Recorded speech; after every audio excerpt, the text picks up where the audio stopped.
Hey there, my sisters and brothers. This is Carrie Konyha coming to you today from my healing center in Sedona, Arizona. So in this video, I'm going to be sharing tips and insights that will support you in dropping into deeper levels of authenticity, which is only going to support all of your efforts in spiritual awakening, healing, and empowerment.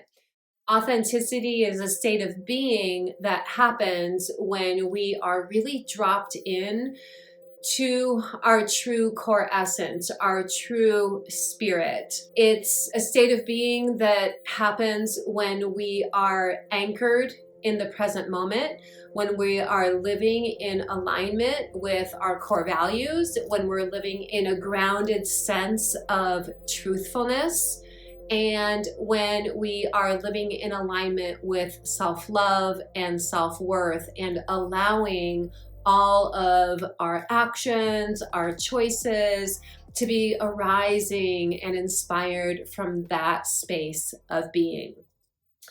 So dropping into our authenticity is something that in one way can be seen as a lifelong practice, because our ability to be in our authenticity, of course, is always going to be directly proportionate to our state of being and our state of awareness. And so the more aware we become in our lives, the more we are able to access those deeper layers of authenticity. So see it as being a journey that can always be being sort of optimized. Now, for those of us who are really feeling called to drop deeper into authenticity in the now, what I'm going to do now is share some tips, some insights that will support you on that journey. So the first thing I'm going to recommend is the practice of mindfulness. Mindfulness in the way that we are striving to live in presence, meaning that our attention is in present moment awareness, being in the now with what's going on in your environment or internally within you at any given now moment. So when we allow ourselves to be really present to life's experience and very aware of what arises within us on any level based on what we're experiencing in the now, in and of itself, that practice of self-inquiry will support a deeper sense of authenticity. Embracing deeper layers of authenticity really starts with being completely centered and grounded within yourself, aware of what's arising within you, and then utilizing the awarenesses that arise to further nurture your sense of individuality. I'm going to use an example of how sometimes we are not in our authenticity, and I'm just using a random common example that I've seen a lot. Many of us have experienced this. Maybe we have something going on within us, something's being triggered, it becomes apparent to people around you or a person around you that your energy has shifted and that something might be off or bothering you. And so perhaps a person asks you, what's going on? Is something happening with you? Are you okay? And you might react by saying, no, nothing's wrong. I'm fine. When really something's going on. You're being triggered or whatever the situation is. So you can see in this example that I'm using that oftentimes people will reject or deny their authenticity by not allowing themselves to be truthful with themselves about what's going on. So a big part of authenticity is connected to first being very honest with yourself about what's truly going on within you, what you need, what you desire, what you prefer.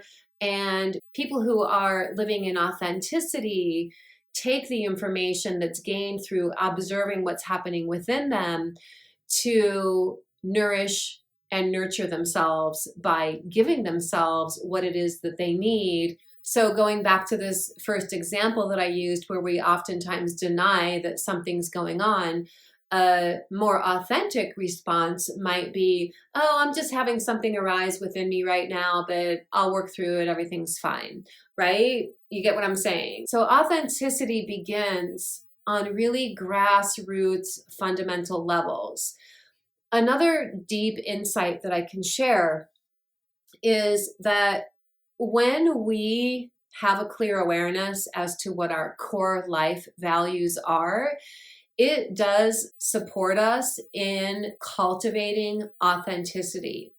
A lot of us haven't really taken the time to become consciously aware of what our core life values are. Oftentimes, the values that are inspiring us are really not even our true authentic values. We are subconsciously living with values that we were socialized or conditioned to have.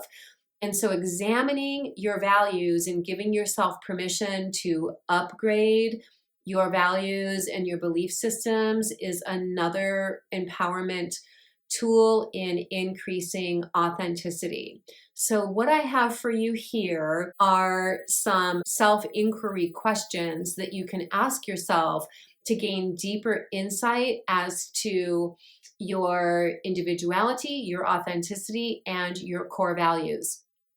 You can work with these just in the realm of self-inquiry, or you can take it to a deeper level and turn these into journaling prompts, which I would actually recommend, because I find that when I take the time to process things through writing, I end up gaining clearer and deeper insights than I would have if I was just allowing myself to have passive thoughts. Pause this video for a moment if you need to. Grab some paper and a pen and write down these self-inquiry prompts that I'm going to share with you now. Okay, here we go. The first inquiry that I'm going to share with you is fill in the blank, and here it is. I am happiest and most at peace when I'm doing fill in the blank. Number 2, my favorite things to do are fill in the blank. Number 3, things that make me feel great about myself are fill in the blank. Number 4, I'm naturally good at fill in the blank. Number 5, and this is a big one. If I wasn't afraid, I would fill in the blank. Again, if I wasn't afraid, I would fill in the blank. What types of things would you be doing or involving yourself with if there was no fear involved? Number 6, qualities I most value in life are. Lastly, my top 5 values are fill in the blank. Here I'm going to recommend that you find a list of life values that you can use as a guide or inspiration for determining what your biggest core values are. So I'm going to go ahead and put up a list here that you can screenshot. And then if you go to Google Images, you will find different JPEG files and things like that, PDFs, that show keywords that describe different life values. And you can use that as a little bit of a guide. You can do this as extensively as you would like, but I'm suggesting that you at least come up with what are your top 5 life values, because these are going to be your core values. These are qualities, energy qualities, or essence qualities that you value and strive to live your life by. Now, here's what happens. When we have more of a very conscious, clear awareness around what our life values are, we're less likely to subconsciously compromise them. Compromising our core values leads to resentment. So again, number 1 practice that supports a deepening of authenticity is very connected to knowing what your values are.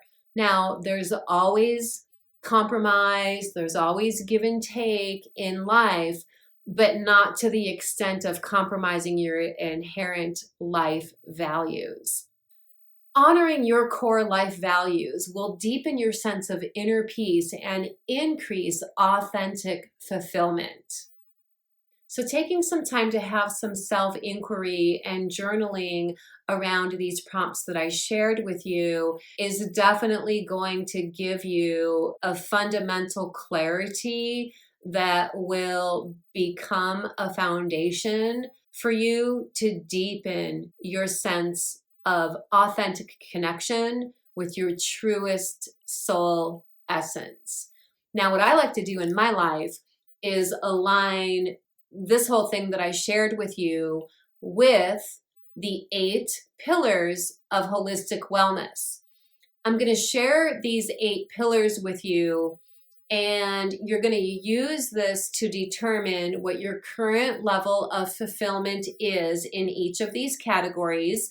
1 would be the least fulfilled, 10 would be the most fulfilled. Having some honest evaluation around your level of fulfillment in these 8 core pillars of holistic wellness is actually going to give you a structure you can utilize to support your personal growth and get back on track with connection with your authentic nature.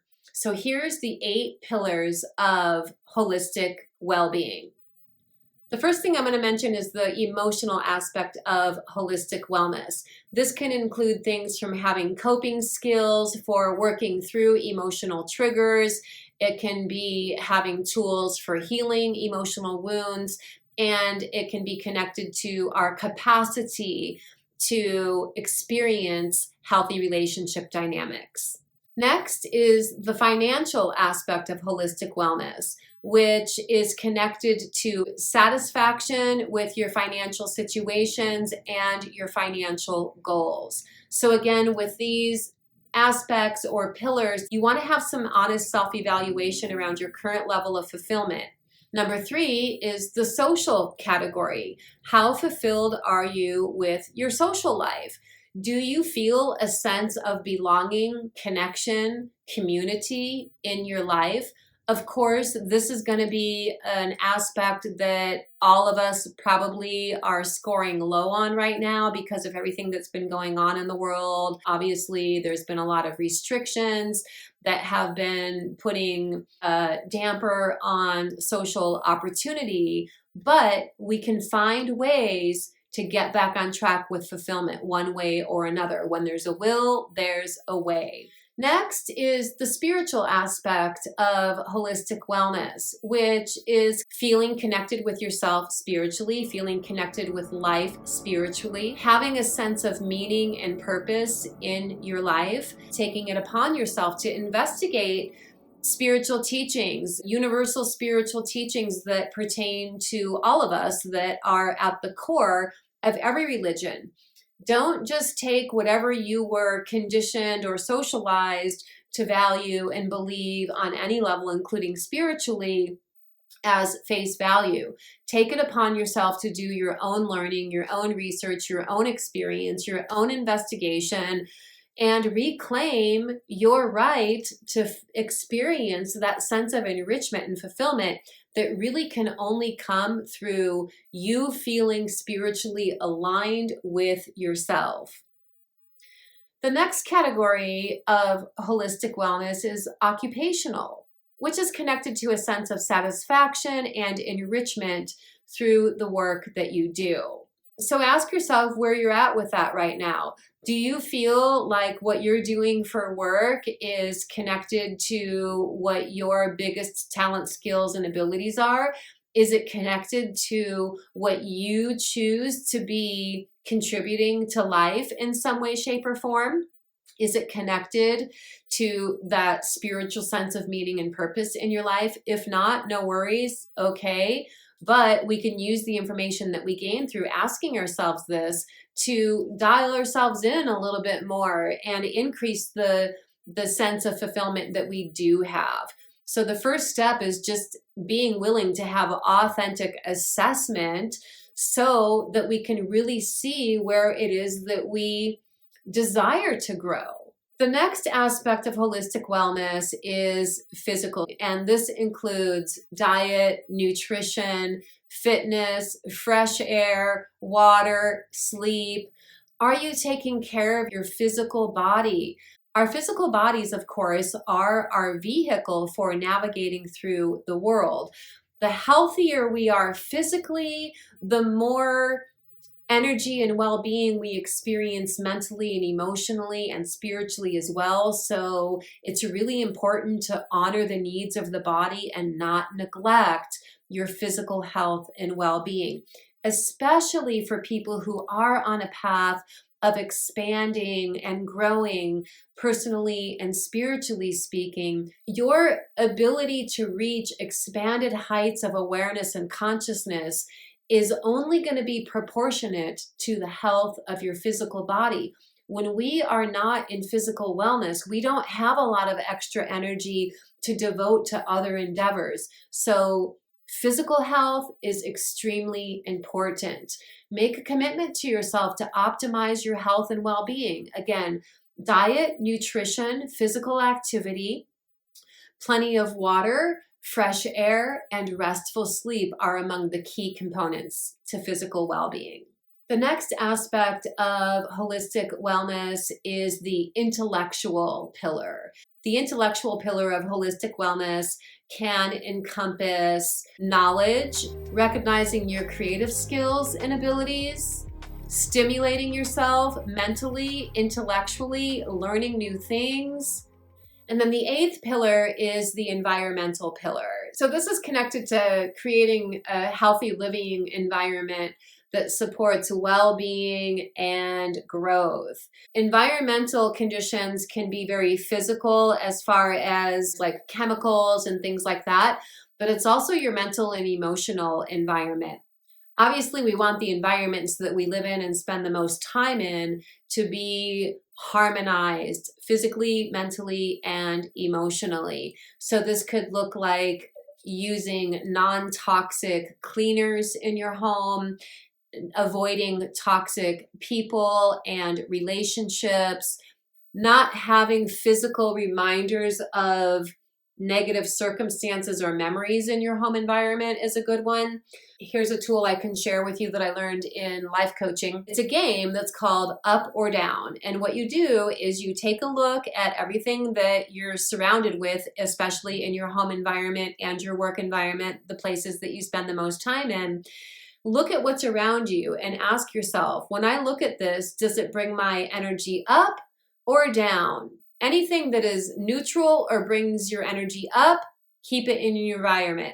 If there's anything that brings your energy down, like it's related to a negative memory or something like that, get it out of your sight, get rid of it, give it away, sell it, donate it. Don't have things around you that when you look at it, it puts you in a negative state of being. Make the room that you sleep in a pleasant atmosphere that's conducive to restorative, restful sleep. So what you want to do again is rate yourself from 1 to 10. 1 is the least fulfilled, 10 is the most fulfilled in each of these categories.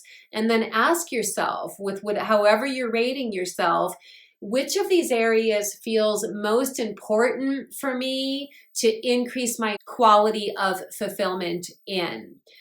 Be on the journey this year of being committed to increasing the quality of fulfillment in your life, using these categories as a guide and overlapping that with the insights I shared in how to drop into your authenticity. Getting clearer on your authentic soul nature, your authentic essence qualities, your authentic soul gifts, talents, abilities, your authentic soulful personality, and let that be what's inspiring awareness around how you can increase your experience of fulfillment in these different areas of your life. And if you just use this as your foundation and you commit, it's only going to optimize your overall holistic sense of authentic, soulful fulfillment.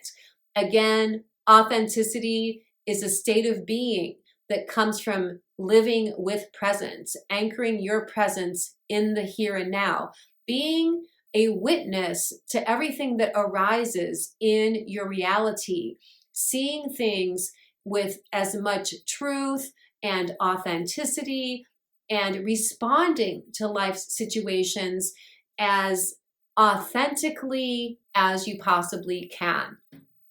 So this video is only the beginning of all of the content that I'm going to be offering throughout this entire year that will further support our journeys in dropping into deeper layers of authenticity, which in turn supports our personal journeys in spiritual awakening, healing, and empowerment.